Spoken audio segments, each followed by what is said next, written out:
दोस्तों, कैसे हैं आप सब। दोस्तों, हमने लास्ट क्लास में चैप्टर नंबर 1 का एक पार्ट कंप्लीट किया था, इंट्रोडक्शन टू कॉस्ट अकाउंटिंग। और मैंने आपको कहा था कि हम चैप्टर 1 को 3 पार्ट में कंप्लीट करेंगे। पहला पार्ट होगा इंट्रोडक्शन टू कॉस्ट अकाउंटिंग, दूसरा पार्ट होगा इंट्रोडक्शन टू मैनेजमेंट अकाउंटिंग और तीसरा पार्ट होगा क्लासिफिकेशन ऑफ कॉस्ट, जिसमें से ये पार्ट हम कंप्लीट कर चुके हैं। और आज हमें पार्ट सेकंड कंप्लीट करना है, पार्ट सेकंड स्टार्ट करना है, that is chapter number 1A के नाम से आपके नोट्स में गिवन है इंट्रोडक्शन टू मैनेजमेंट अकाउंटिंग। जैसे हमने देखा कॉस्ट अकाउंटिंग क्या होता है, वैसे हमारे सब्जेक्ट का नाम है कॉस्ट एंड मैनेजमेंट अकाउंटिंग। तो ये भी जानना जरूरी है हमारे लिए कि मैनेजमेंट अकाउंटिंग क्या होता है।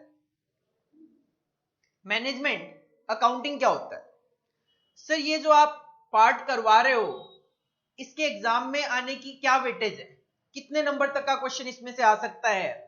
तो देखो जी, मई 17 में 4 नंबर का इसमें से थ्योरी क्वेश्चन पूछा गया, नवंबर 17 में नहीं पूछा गया, मई 18 में 5 मार्क्स का एक थ्योरी क्वेश्चन पूछा गया, देन नवंबर 18 में नहीं पूछा गया। इसका मतलब कहीं ना कहीं आप पैटर्न सेट करो तो मई में क्वेश्चन पूछा जा रहा है और नवंबर में क्वेश्चन नहीं पूछा जा रहा। लेकिन इसका मतलब ये नहीं है कि मई में क्वेश्चन आएगा ही आएगा और नवंबर में क्वेश्चन नहीं आएगा। लेकिन फिर भी आप देख सकते हो अगर क्वेश्चन आएगा तो 4 या 5 नंबर का क्वेश्चन है, तो आप कह सकते हो सर इसकी वेटेज 4 to 5 मार्क्स की है और इसमें से कोई प्रैक्टिकल क्वेश्चन पूछे जाने के चांसेस नहीं है, बनता ही नहीं है, केवल और केवल थ्योरी क्वेश्चन ही पूछा जाएगा। सिंपल हमारे इस पार्ट का नाम है इंट्रोडक्शन टू मैनेजमेंट अकाउंटिंग और इस इंट्रोडक्शन टू मैनेजमेंट अकाउंटिंग में हमें केवल और केवल 3 पार्ट डिस्कस करने हैं। एक छोटा सा पार्ट बनाया है मैंने जिसमें केवल और केवल 3 टॉपिक हमें डिस्कस करने हैं। एक तो हमें देखना है मीनिंग ऑफ मैनेजमेंट अकाउंटिंग, कि मैनेजमेंट अकाउंटिंग होता क्या है, व्हाट इज मैनेजमेंट अकाउंटिंग। दूसरा हम देखेंगे डिस्टिंग्विश बिटवीन जो आप कॉस्ट अकाउंटिंग पढ़ के आए हो लास्ट पार्ट में और यहाँ पे जो मैनेजमेंट अकाउंटिंग पढ़ रहे हो, कॉस्ट अकाउंटिंग और मैनेजमेंट अकाउंटिंग में क्या डिफरेंस है। और तीसरा हम देखेंगे कि ये जो कॉस्ट अकाउंटिंग और मैनेजमेंट अकाउंटिंग हम पढ़ रहे हैं यहाँ पे, इसको कौन कौन लोग यूज करते हैं ऑर्गेनाइजेशन के अंदर या ऑर्गेनाइजेशन के बाहर और किस पर्पज के लिए यूज करते हैं। तो इस पार्ट में इंट्रोडक्शन टू मैनेजमेंट अकाउंटिंग में हमें केवल और केवल 3 टॉपिक डिस्कस करने। पहला व्हाट इज मैनेजमेंट अकाउंटिंग, दूसरा difference between cost accounting and management accounting और तीसरा users of cost and management accounting. देखो जी, सबसे पहले अगर बात करें मैनेजमेंट अकाउंटिंग, मैनेजमेंट, देखो मैनेजमेंट वर्ड आप सबके लिए नया नहीं है, आप 11th-12th क्लास में मैनेजमेंट का मीनिंग पढ़ के आते हो। Planning, organising, controlling, decision making. Management का मतलब होता है planning, organising, controlling and decision making. पहले प्लानिंग करना, देन उसको ऑर्गेनाइज करना, देन उसको कंट्रोल करना और अकॉर्डिंगली डिसीजन मेकिंग करना या डिसीजन लेना। और हमने भी बात करी थी कि मैनेजमेंट अकाउंटिंग का पर्पस क्या है, डिसीजन मेकिंग। तो देखो ये स्लाइड तो वही है जो आपने कॉस्ट अकाउंटिंग वाले फर्स्ट पार्ट में भी देखी थी, इंट्रोडक्शन टू कॉस्ट अकाउंटिंग में, कि अकाउंटिंग की 3 ब्रांचेज होती है, financial accounting, cost accounting, management accounting. Financial accounting का पर्पस प्रॉफिट और loss of an organisation, profit और loss of an organisation. Cost accounting का पर्पस क्या था, to find out the cost and profit of a product या फिर service. और management accounting used for decision making, और decision लेने के लिए आपको प्लानिंग भी करनी है, ऑर्गेनाइजिंग भी करनी पड़ेगी, कंट्रोलिंग भी करनी पड़ेगी उस डिसीजन को सक्सेस बनाने के लिए। On the basis of data ये कहां से रिसीव करते हैं, फाइनेंशियल अकाउंटिंग से और कॉस्ट अकाउंटिंग से। तो एक्चुअल में अगर मैं बात करूं तो मैनेजमेंट अकाउंटिंग क्या होता है, मैनेजमेंट अकाउंटिंग में मैनेजमेंट का मतलब कवर होता है प्लानिंग करना, ऑर्गेनाइज करना, कंट्रोलिंग करना और डिसीजन मेकिंग करना। अब प्लानिंग के लिए जो भी कंट्रोलिंग करनी है, ऑर्गेनाइजिंग करनी है या डिसीजन लेना है, इसके लिए हमें कुछ डेटा की जरूरत है। डेटा कहां से आएगा अपने पास? फाइनेंशियल अकाउंटिंग से और कॉस्ट अकाउंटिंग से। और देखो, आप कोई भी डिसीजन लोगे तो उसके लिए काम को अप्लाई करने के लिए पैसा लगेगा, फंड लगेगा, और वो फंड कहां से लेकर आओगे उसकी प्लानिंग करने के लिए आपको फाइनेंशियल मैनेजमेंट के कॉन्सेप्ट यूज करने पड़ेंगे। फाइनेंशियल मैनेजमेंट वर्ड भी आपके लिए नया नहीं है, आप 11th-12th क्लास में बिजनेस स्टडी में पढ़ के आते हो। फाइनेंशियल मैनेजमेंट का मतलब होता है फंड को मैनेज करना। तो मैं जो डिसीजन ले रहा हूं उसके लिए जो फंडिंग वगैरह करनी है मुझे, और उस फंड को फर्दर जो इन्वेस्ट करना है मुझे, उसके लिए जो मैं प्लानिंग, ऑर्गेनाइजिंग, डिसीजन वगैरह लूंगा, उसके लिए भी मुझे क्या चाहिए? मैनेजमेंट करना पड़ेगा। तो एक्चुअल में मैनेजमेंट अकाउंटिंग क्या है? मैनेजमेंट अकाउंटिंग करता तो प्लानिंग, ऑर्गेनाइजिंग, कंट्रोलिंग और डिसीजन मेकिंग ही है, लेकिन किस बेसिस पे? फाइनेंशियल अकाउंटिंग भी हेल्प लेगा, कॉस्ट अकाउंटिंग की भी हेल्प लेगा, और फाइनेंशियल मैनेजमेंट के जो प्रिंसिपल्स होते हैं उनको भी यूज करते हुए चलेगा। सर ऐसा क्यों किया जा रहा है? इसके पीछे जो मेन पर्पज है वो है आपकी बिजनेस की गुडविल मार्केट में क्रिएट करना, आपके बिजनेस की मार्केट में वैल्यू क्रिएट करना, आपके बिजनेस को मार्केट में ग्रो करना। तो कहीं ना कहीं ये सारे काम इसलिए किए जा रहे हैं ताकि आपकी मार्केट में वैल्यू बने, वैल्यू क्रिएट हो। और अगर आपके बिजनेस में वैल्यू क्रिएट हो जाए तो उसको मेंटेन करना, प्रोटेक्ट करना, ताकि आप फ्यूचर में भी अपने गुडविल को मेंटेन कर सको, अपने बिजनेस की वैल्यू को मेंटेन कर सको। तो मैनेजमेंट अकाउंटिंग का मीनिंग बनता क्या है प्रॉपर बेसिस पे? Meaning of management accounting, it is the application of, किसका? प्रिंसिपल्स हम अप्लाई करते हैं इसमें, किसके? अकाउंटिंग के। और जब आप अकाउंटिंग की बात करते हो तो इसके अंदर कॉस्ट अकाउंटिंग भी कवर है और इसके अंदर फाइनेंशियल अकाउंटिंग भी कवर्ड है। तो it is the application of principles of accounting, that is cost and financial accounting and financial management. किस लिए? To create, to protect and increase the value of stake holder.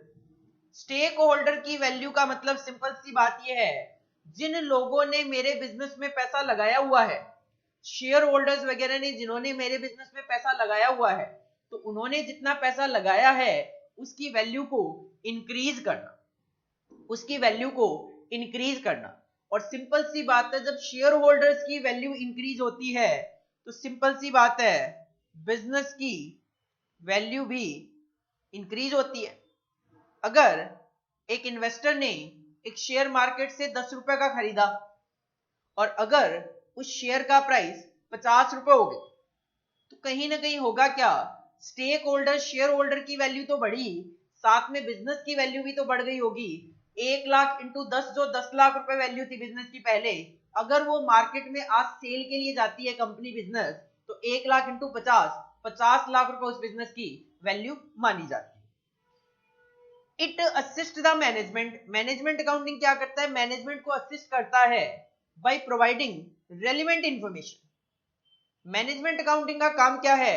यहां से data collect करना, लेकिन सारा का सारा डेटा मैनेजमेंट के सामने प्रेजेंट करना नहीं, उसकी रिपोर्टिंग करना एक तरीके से।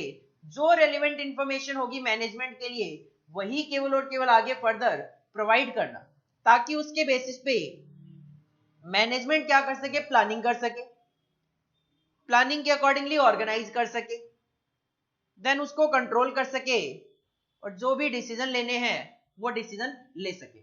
तो management accounting is the application of principles of cost accounting, financial accounting and financial management to create, protect and increase the value of stakeholder. It assists the management for providing relevant information for planning, organizing, controlling and decision making. This is the definition of management accounting. सबसे पहले आप अपने notes में heading डालोगे chapter number 1A, heading डालोगे chapter number 1A, chapter का नाम introduction to management accounting, introduction to management accounting. ये जो इंट्रोडक्शन टू मैनेजमेंट अकाउंटिंग आपने हेडिंग डाली है, उसी के साथ ब्रैकेट में लिख लो 4 to 5 मार्क्स, 4 to 5 मार्क्स। साथ में ब्रैकेट में लिख लो टी दैट इज थ्योरी। तो 4 to 5 मार्क्स का इस पार्ट में से क्वेश्चन एग्जाम में आ सकता है, वो भी थ्योरी क्वेश्चन। इसके बाद एक हेडिंग डालो टॉपिक्स टू बी कवर्ड, एक हेडिंग डालो टॉपिक्स टू बी कवर्ड, और उसमें ये 3 टॉपिक कॉपी कर लो। Meaning of management accounting, distinguish between cost accounting and management accounting and users of cost and management accounting, ताकि जब आप रिवीजन करो तो ये जो टॉपिक्स हैं इनके नाम पे ही रिवीजन करना शुरू कर दो। ये पहला पेज अपने रजिस्टर का ओपन करो, meaning of management accounting. Meaning of management accounting it is the application of principles of accounting, मतलब cost accounting and financial accounting and financial management to create, protect and increase the value of the stake holder.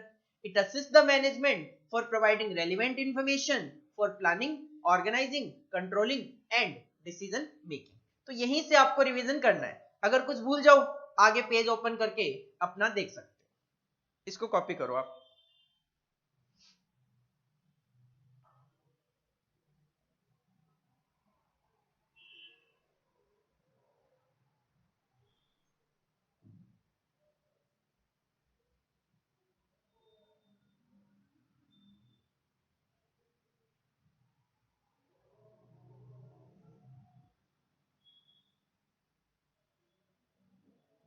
इसके बाद ये अपने को copy करने की जरूरत नहीं है, क्योंकि इसको हमने ऑलरेडी लास्ट पार्ट में कॉपी करा हुआ है।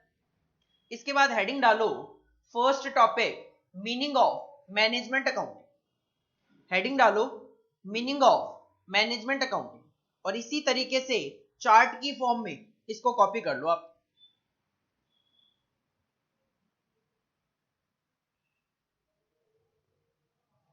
इसके बाद देखो दूसरा टॉपिक हमारा क्या है, दूसरा टॉपिक है हमारा distinguish between cost accounting and management accounting. तो हमारे एग्जाम में मई 2017 में इस टॉपिक पे क्वेश्चन भी पूछा गया, state the difference between cost accounting and management accounting. अगर क्वेश्चन दोबारा से रिपीट होता है या तो 4 मार्क्स या फिर 5 मार्क्स। अगर 4 मार्क्स का क्वेश्चन हो, आप सिंपल कॉस्ट अकाउंटिंग और मैनेजमेंट अकाउंटिंग के डिफरेंस में 4 पॉइंट वहां पे मेंशन कर सकते हो। 5 नंबर का क्वेश्चन हो, 5 पॉइंट मेंशन कर दो। एक आध एक्स्ट्रा करना चाहो तो वो भी कर सकते हो।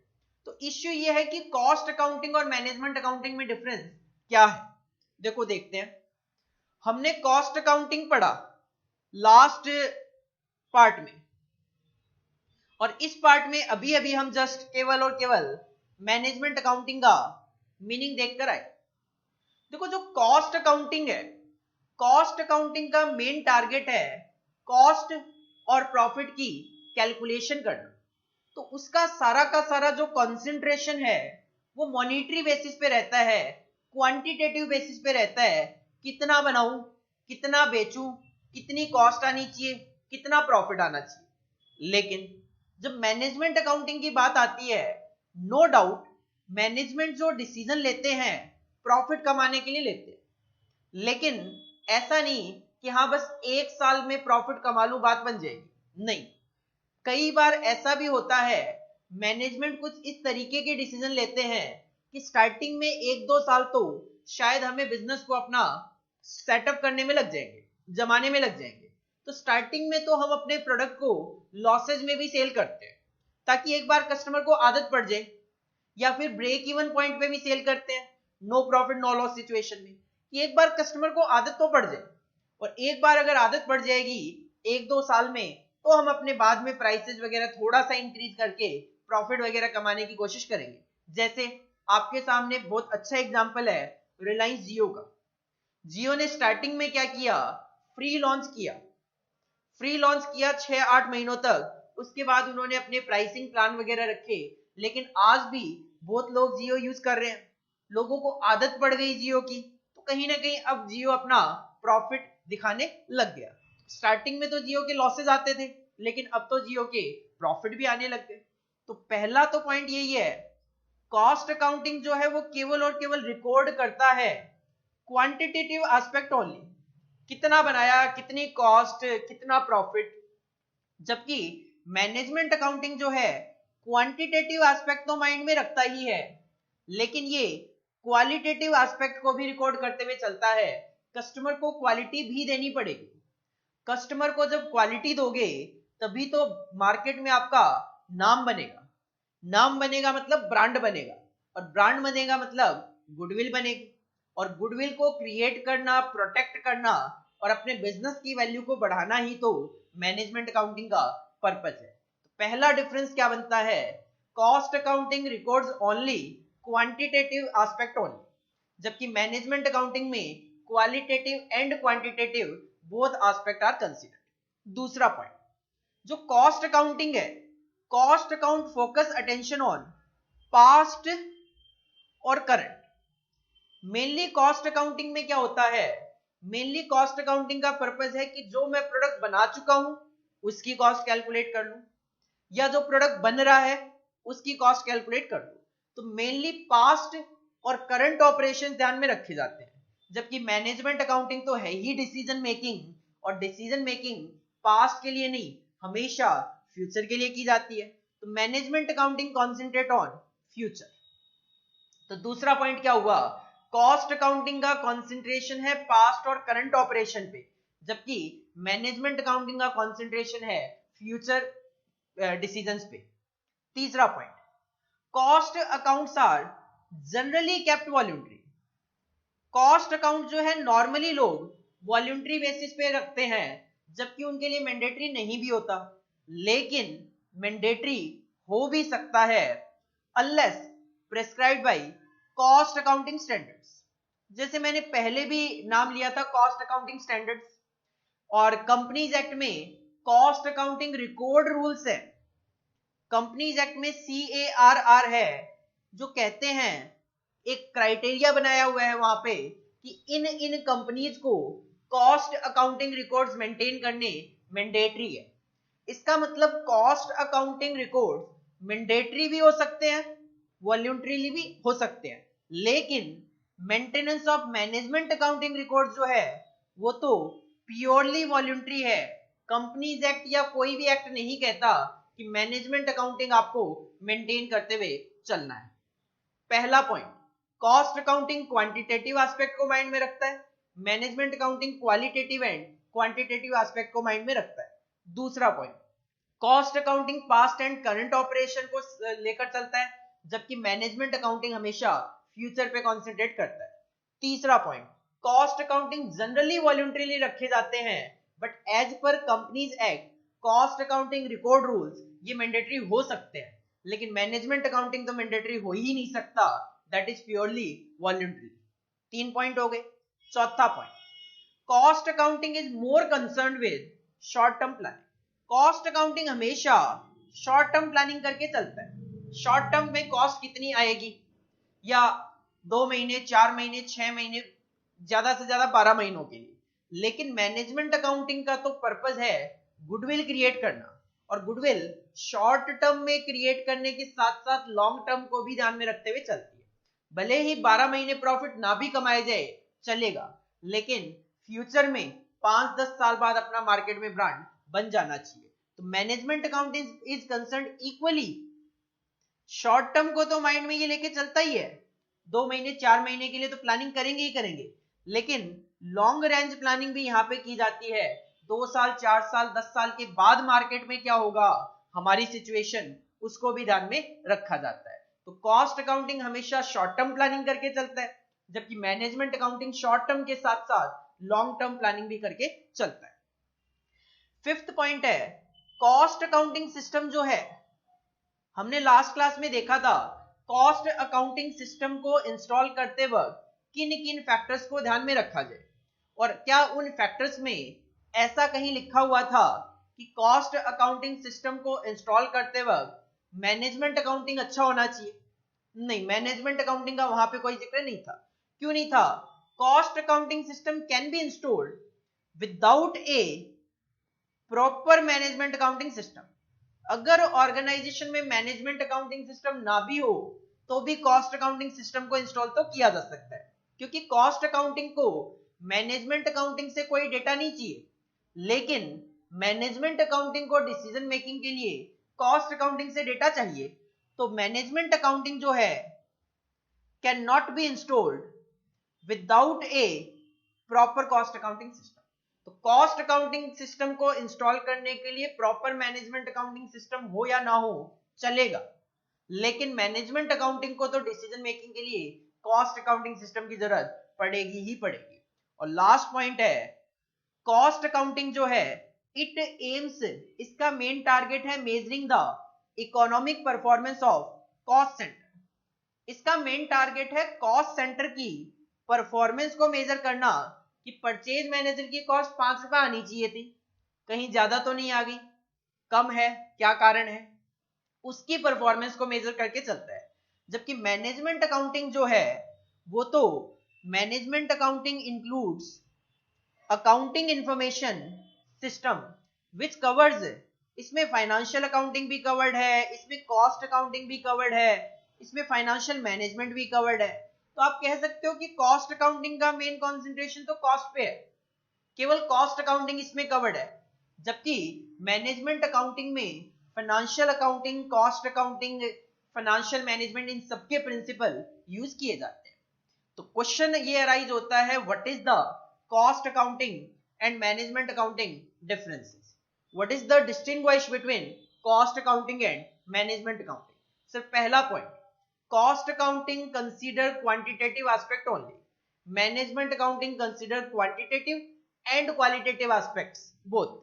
दूसरा, cost accounting concentrate on past and present, management accounting concentrate on future.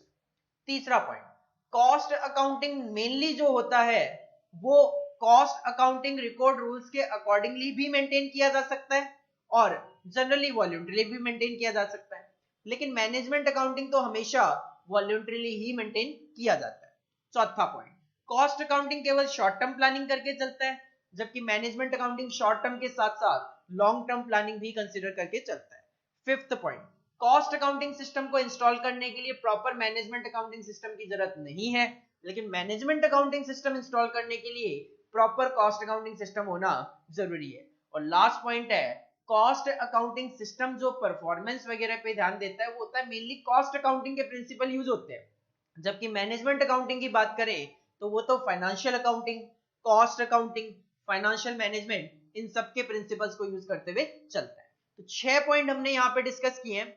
5 number का अगर क्वेश्चन आता है, आप 6 में से कोई भी 5 पॉइंट वहां पे मेंशन कर सकते हो। डालो अपनी कॉपी में, हेडिंग डालो डिफरेंस बिटवीन, हेडिंग डालो difference between cost accounting and management accounting, difference between cost accounting and management accounting. और ये 6 पॉइंट जो है टेबल की फॉर्म में जैसे आपके सामने है एज इट इज कॉपी कर।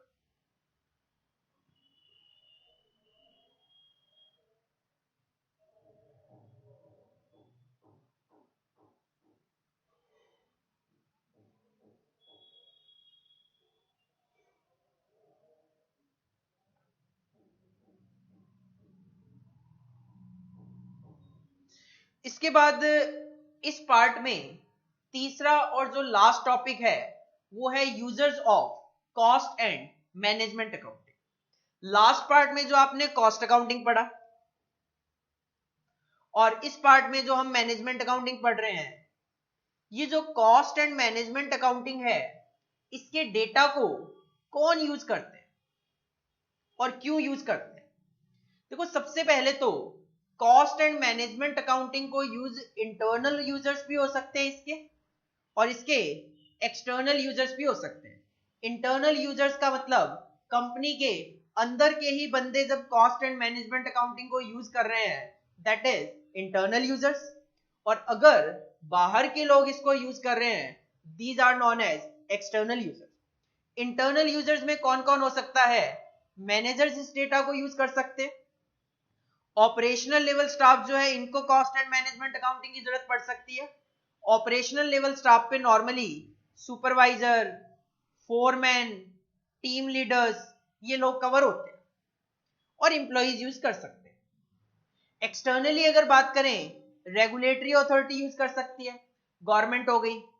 अगर आपका शेयर मार्केट में स्टॉक एक्सचेंज में शेयर लिस्टेड है, SEBI stock exchange board of India हो गया, या आपके बिजनेस का नेचर क्या है और गवर्नमेंट के कौन कौन से रूल्स एंड रेगुलेशन अप्लाई होते हैं, उसके हिसाब से रेगुलेटरी अथॉरिटी डेटा को यूज कर सकती है। इसके अलावा ऑडिटर्स को डेटा चाहिए ऑडिट करने के लिए, शेयर होल्डर्स को चाहिए, लेंडर्स और क्रेडिटर्स को चाहिए। तो यूजर्स कौन हो सकते हैं? इंटरनल यूजर्स भी हो सकते हैं कॉस्ट एंड मैनेजमेंट अकाउंटिंग के, एक्सटर्नल यूजर्स भी हो सकते हैं। इंटरनल यूजर्स कौन कौन हो सकते हैं सर? मैनेजर्स हो सकते हैं, ऑपरेशनल लेवल स्टाफ हो सकते हैं जिसमें मेनली सुपरवाइजर हो गया, टीम लीडर्स हो गए, फॉरमैन हो गए, ये कवर होते हैं, या एम्प्लॉइज हो सकते हैं। बाहर वाले लोगों की बात करें, regulatory authority, rules and regulation जो आप पे अप्लाई होते हैं, ऑडिटर्स जो ऑडिट करने आ रहे हैं, शेयर होल्डर जिसने पैसा इन्वेस्ट किया हुआ है, लेंडर्स जिसने आपको पैसा उधार दिया हुआ है, और क्रेडिटर्स जिसने आपको माल उधार दिया हुआ है, वो कॉस्ट एंड मैनेजमेंट अकाउंटिंग को यूज करते हैं। आपकी ऑर्गेनाइजेशन का जो कॉस्ट एंड मैनेजमेंट अकाउंटिंग है उसकी उनको जरूरत है। क्यों जरूरत है? एक एक करके डिस्कस करते हैं। सबसे पहले, why cost and management accounting information required by managers. सबसे पहले हमने कहा कि जो इंटरनल यूजर्स है उसमें मैनेजर्स जो होते हैं ऑर्गेनाइजेशन के, उनको कॉस्ट एंड मैनेजमेंट अकाउंटिंग की जरूरत होती है। तो इश्यू ये आता है क्यों वो कॉस्ट एंड मैनेजमेंट अकाउंटिंग का यूज किस पर्पज के लिए करते हैं, क्यों करते हैं? देखो, एक तो to know the cost, manager जानना चाहते हैं कि किसी प्रोडक्ट या किसी सर्विस की हमारे लिए क्या कॉस्टिंग आई है। क्यों जानना चाहते हैं? ताकि वो प्राइस डिसाइड कर सके। पहला, to know the cost of a cost object. Cost object का मतलब है कोई प्रोडक्ट या कोई सर्विस, या फिर एक कॉस्ट सेंटर भी हो सकता है, कोई डिपार्टमेंट, पर्सन या ऑर्गेनाइजेशन। तो पहला point, to know the cost of a cost object और कॉस्ट सेंटर। अगर आप किसी प्रोडक्ट या सर्विस की कॉस्ट जानना चाहते हो तो कॉस्ट ऑब्जेक्ट की कॉस्ट जानना चाहते हो, किसी डिपार्टमेंट, किसी ब्रांच की कॉस्ट जानना चाहते हो तो कॉस्ट सेंटर की कॉस्ट जानना चाहते हो। क्यों जानना चाहते हो? To determine the price of the product और सर्विस, ताकि आप प्रोडक्ट और सर्विस का प्राइस मार्केट में क्या रखा जाए वो डिटरमाइन कर सको। इसके अलावा हमने पहले भी थोड़ा बहुत देखा था कि होता क्या है कि हर एक मैनेजर जो होता है उनकी रिस्पॉन्सिबिलिटी सेट होती है। रिस्पॉन्सिबिलिटी सेंटर में हमने देखा था कि हर एक मैनेजर की एक रिस्पॉन्सिबिलिटी सेट होती है और उसको वो टारगेट अचीव करना है। जैसे सेल्स मैनेजर का एक सेल्स टारगेट है, परचेज मैनेजर का मटेरियल को परचेज करने से रिलेटेड एक प्राइस का टारगेट है।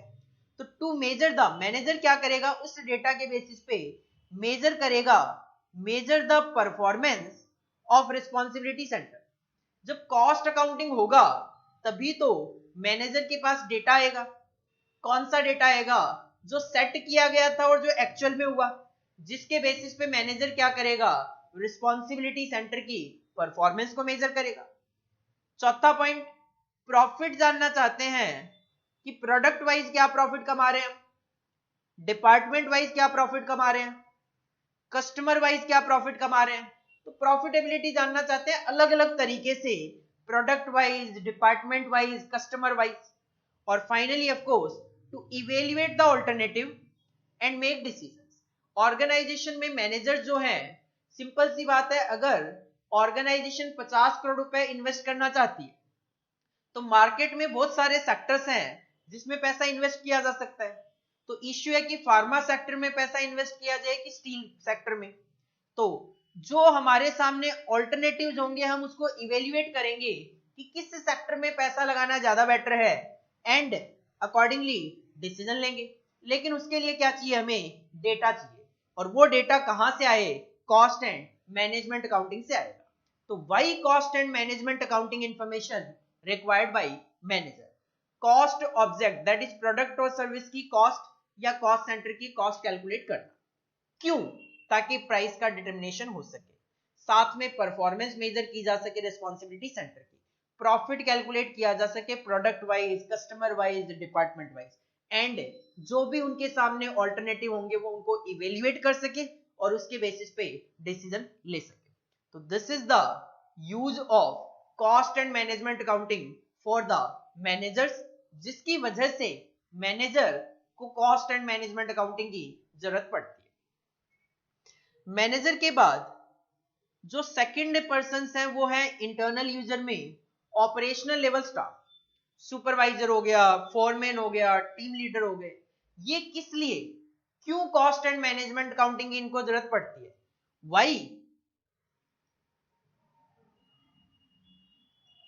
Why cost and management accounting information required by operational level staff. ये जो सुपरवाइजर है, टीम लीडर है, फोरमैन है, इनको क्यों जरूरत है cost and management accounting information की। देखो, एक तो ये जानना चाहते हैं कि ये काम कर रहे हैं, एक ऑर्गेनाइजेशन में सुपरवाइजर, टीम लीडर, फोरमैन काम कर रहे हैं और काम करवा रहे हैं, सिंपल सी बात है। तो ये जानना चाहते हैं कि हमारा इस काम को करने के पीछे ऑब्जेक्टिव क्या है, क्या टारगेट है, कितनी यूनिट बनवानी है मुझे। तो to know the objectives and performance goals for them, कि फॉरमैन जानना चाहता है, सुपरवाइजर जानना चाहता है, टीम लीडर जानना चाहता है कि मुझे क्या गोल अचीव करके देना है। क्योंकि जब तक गोल नहीं होगा तब तक प्लानिंग कैसे करोगे, ऑर्गेनाइज कैसे करोगे, कंट्रोलिंग कैसे करोगे। इसके अलावा to know the product and service specification, supervisor जानना चाहता है कि वर्कर से काम तो करवा रहा हूं, लेकिन कितनी यूनिट बनवानी है, उस यूनिट की प्रोडक्ट की क्वालिटी क्या मेंटेन करनी है, उसको किस तरीके से बनाना है, उसको बनाने की प्रोसेस क्या होनी चाहिए, उसका भी डेटा चाहिए। इसके अलावा सुपरवाइजर, टीम लीडर, फॉरमैन ये जानना चाहते हैं कि उनकी जो परफॉर्मेंस है उसको किस पैरामीटर पे मेजर किया जाएगा, कि उनका काम अच्छा है या खराब, किस पैरामीटर पे मेजर किया जाएगा।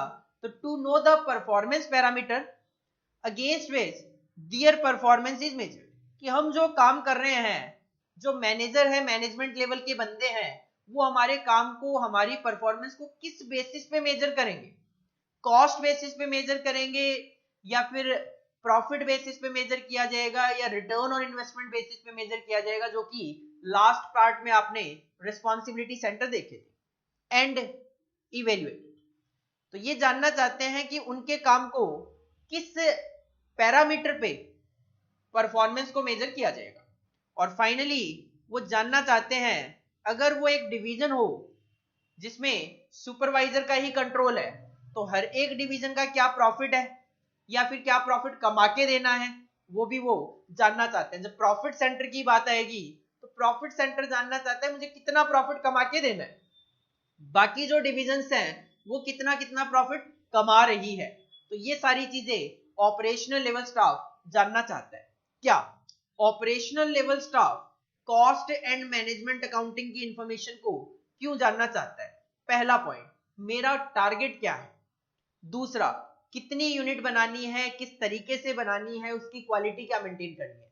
तीसरा, मेरा जो काम है उसको किस पैरामीटर पे आप मेजर करते हुए चलोगे। और चौथा, जो भी डिविजन है ऑर्गेनाइजेशन में वो क्या क्या प्रॉफिट कमा रही है, या फिर मैं भी अगर एक डिवीजन हूं तो मुझे क्या प्रॉफिट कमाकर मेंटेन करना है या फिर क्या कमाकर देना है।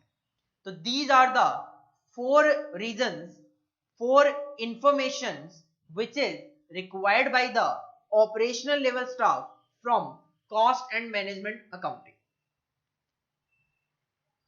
तीसरा पॉइंट, एम्प्लॉय। देखो, वर्कर जो है लास्ट लेवल का जो बंदा होता है वो क्या जानना चाहता है। उससे पहले एक क्वेश्चन गिवन है, एक क्वेश्चन आया हमारे एग्जाम में, why cost and management accounting information are required by the staff at operational level, describe. कहते हैं डिस्क्राइब करो कि ये जो ऑपरेशनल लेवल स्टाफ के बंदे हैं उनको cost and management accounting information की क्यों जरूरत है। 2 बार एग्जाम में क्वेश्चन पूछा गया, नवंबर 10 और मई 2017। 4 to 5 मार्क्स की वेटेज होगी। यहां पे 4 पॉइंट है तो आप सिंपल 4 पॉइंट मेंशन कर सकते हो यहां पे, जिसमें थोड़ा सा आंसर अपना अच्छा बनाने के लिए आप पहले ये लिख सकते हो, users of cost and management accounting internal और एक्सटर्नल होते हैं। इंटरनल में ये होते हैं, एक्सटर्नल में ये होते हैं। अब क्वेश्चन ने ऑपरेशनल लेवल का पूछा तो ऑपरेशनल लेवल का आंसर बता। इसके बाद देखो एम्प्लॉय तो सिंपल सा कुछ डेटा जानना चाहता है। क्या क्या जानना चाहता है, why cost and management accounting information required by employ. Employ क्या जानना चाहता है, to know the standard time. अगर एम्प्लॉय को बोला गया है कि आपको ये काम करना है तो वो ये जानना चाहता है कितने टाइम में काम करना है, this is the standard time. दूसरा एम्प्लॉय ये जानना चाहता है कि वो जो फैक्ट्री में ऑर्गेनाइजेशन में काम कर रहा है उसका अटेंडेंस का क्या सिस्टम है, उसकी अटेंडेंस किस तरीके से मेजर की जाएगी, कितनी उसको छुट्टियां अलाउड है महीने में, कितनी पेड लीव मिलेगी, कितनी कैजुअल लीव मिलेगी, और कहां पे उसको अंगूठा लगाना है, कहां पे पंचिंग करना है कार्ड, या क्या सिस्टम है अटेंडेंस का, वो जानना चाहता है। और वो जानना चाहता है to know the incentive for work, कि अगर उसने अच्छा काम किया तो उसको क्या इंसेंटिव मिले। तो एम्प्लॉय तो सिंपल सा अपने से रिलेटेड क्या डेटा जानना चाहता है, कितने टाइम में काम करना है, मुझे स्टैंडर्ड टाइम जानना चाहता है, अटेंडेंस का सिस्टम बता दो, साथ में अच्छा काम करूं तो क्या इंसेंटिव मिलेगा उसका तरीका बता दो। ये तीन जो थे ये तो थे internal users of cost and management accounting, managers, दूसरा ऑपरेशनल लेवल स्टाफ और तीसरा एम्प्लॉय। इसके बाद आते हैं एक्सटर्नल यूजर। एक्सटर्नल यूजर में बात करें तो सबसे पहले आते हैं रेगुलेटरी अथॉरिटी। देखो रेगुलेटरी अथॉरिटी क्या होती है, रेगुलेटरी अथॉरिटी का मतलब होता है आपके बिजनेस पे कौन सी अथॉरिटी के रूल्स एंड रेगुलेशन अप्लाई होते हैं। जैसे मैंने कहा कि अगर आप मान लो पेट्रोल वगैरह से रिलेटेड काम करते हो तो उस सिचुएशन में हमेशा गवर्नमेंट का इंटरफेरेंस उसमें रहेगा। इसी तरीके से अगर हम बात करें कि अगर आपका शेयर लिस्टेड है स्टॉक मार्केट में तो जो सेबी है, stock exchange board of India, उसके रूल्स एंड रेगुलेशंस आप पे अप्लाई होंगे। Why cost and management accounting information required by regulatory authority, government या फिर सेबी वगैरह ये क्यों आपका cost and management accounting information चाहती है। एक तो प्राइस फिक्सेशन के लिए, जैसे मैं बात करूं एलपीजी सिलेंडर जो होते हैं दोनों में अप्लाई हो जाएगा।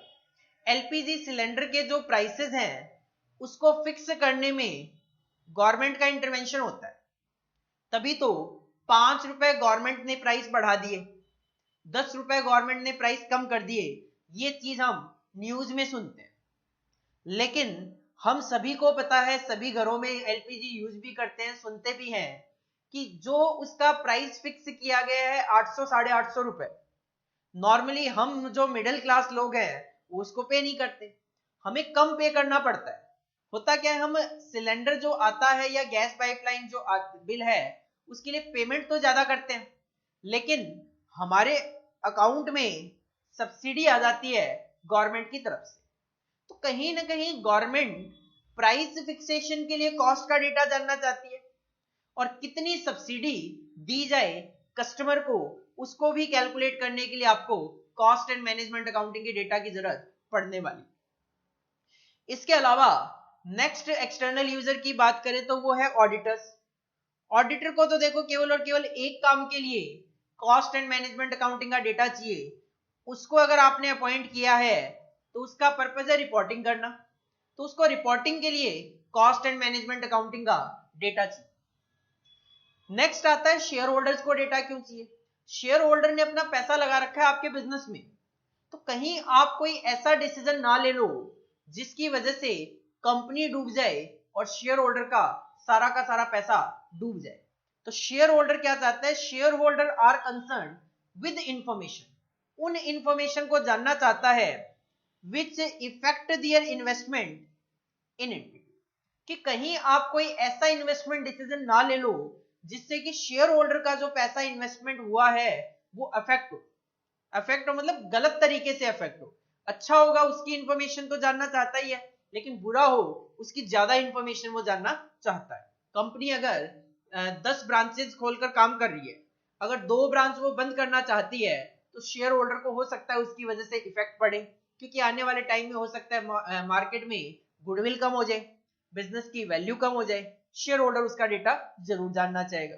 बिल्कुल इसी तरीके से जो लेंडर्स और क्रेडिटर्स होते हैं, लेंडर्स जिन्होंने पैसा उधार दिया हुआ है बिजनेस को, और क्रेडिटर्स जिन्होंने माल उधार दिया हुआ है बिजनेस को, तो वो एनी टाइम ये जानना चाहते हैं कि ऑर्गेनाइजेशन ये एबिलिटी रखती है कि नहीं रखती कि वो हमारा पैसा वापस दे सके, या फिर हमने जो माल उनको उधार दिया है उसके लिए वो पेमेंट कर पाएगी कि नहीं कर पाएगी।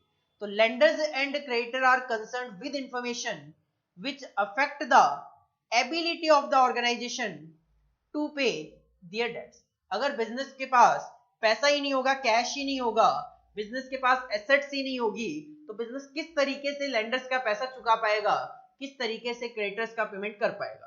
तो कहीं ना कहीं लेंडर्स और क्रेडिटर्स एनी टाइम ऑर्गेनाइजेशन की एबिलिटी जानने के लिए कॉस्ट एंड मैनेजमेंट अकाउंटिंग के डेटा पे ध्यान रखते हैं। तो who are the users of cost and management accounting? Sir दो तरीके के यूजर हो सकते हैं, इंटरनल यूजर्स और एक्सटर्नल यूजर्स।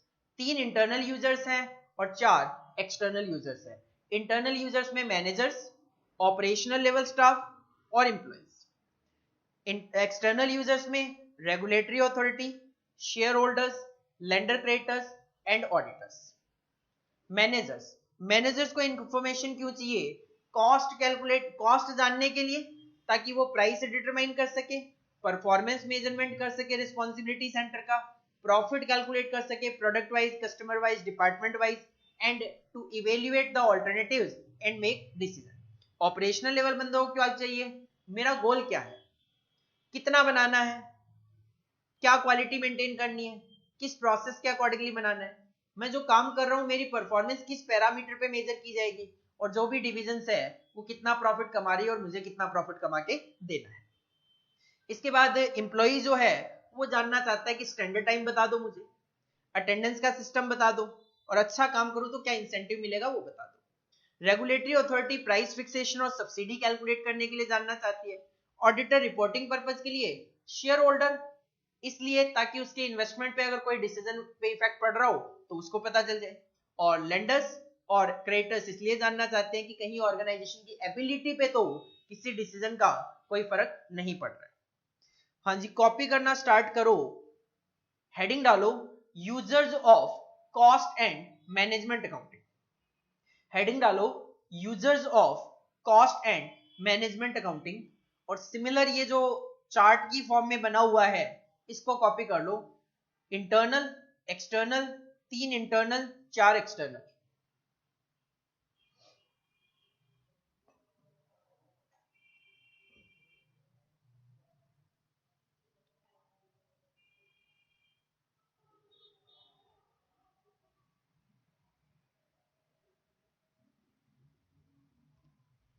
इसके बाद हेडिंग डालो why cost and management accounting information required by managers. Why cost and management accounting information required by managers.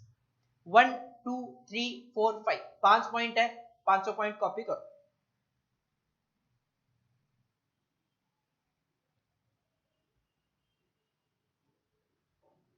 Next heading डालो why cost and management accounting information required by operational level staff. Why cost and management accounting information required by operational staff. 1 2 3 4 4 point है, चारों point copy करो।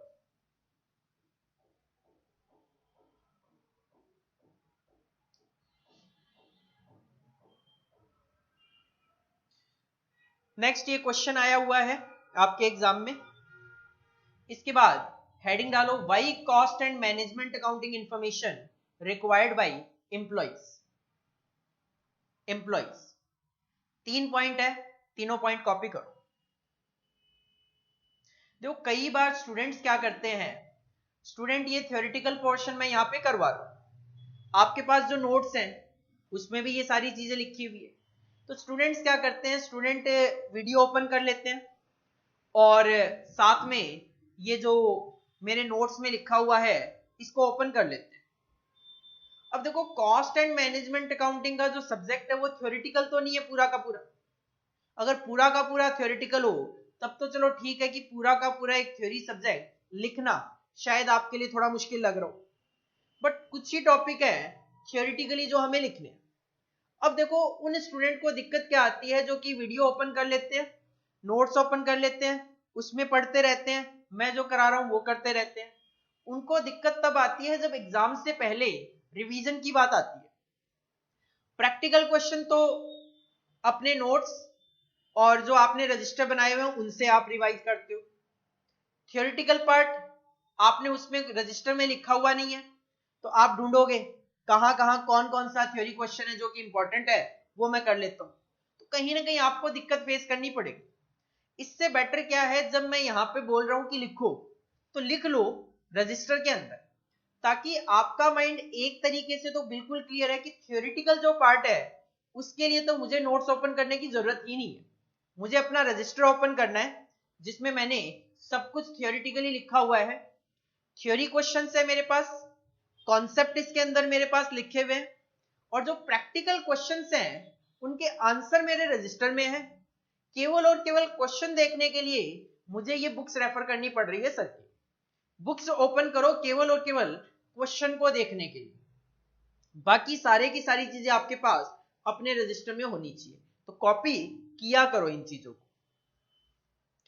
Next heading डालो why cost and management accounting information required by regulatory authority. इससे पहले अगर आप external users की heading डालना चाहो तो पहले हेडिंग डाल लो एक्सटर्नल यूजर्स, उसमें हेडिंग डाल लो why cost and management accounting information required by regulatory authorities. और इसमें केवल 2 ही पॉइंट है, ये दोनों पॉइंट कॉपी करो।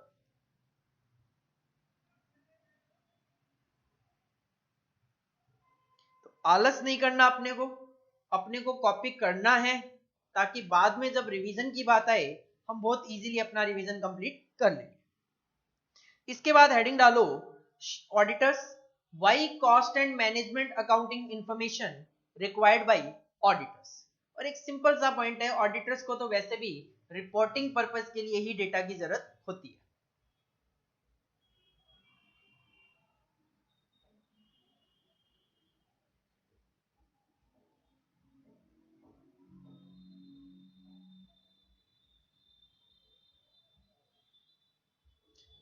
इसके बाद नेक्स्ट हेडिंग डालो why cost and management accounting information required bye share holders. Share holders इसमें भी एक पॉइंट है, इसको भी कॉपी कर लो।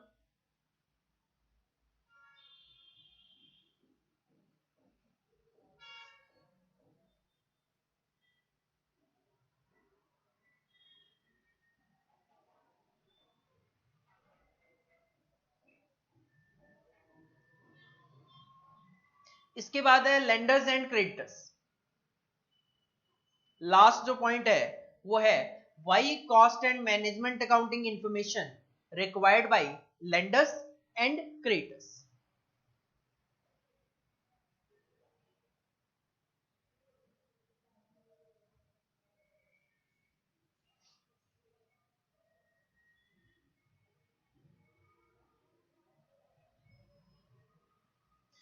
तो that is all about our introduction to management accounting. एक छोटा पार्ट बनाया मैंने जिसमें केवल और केवल 3 टॉपिक कवर किए।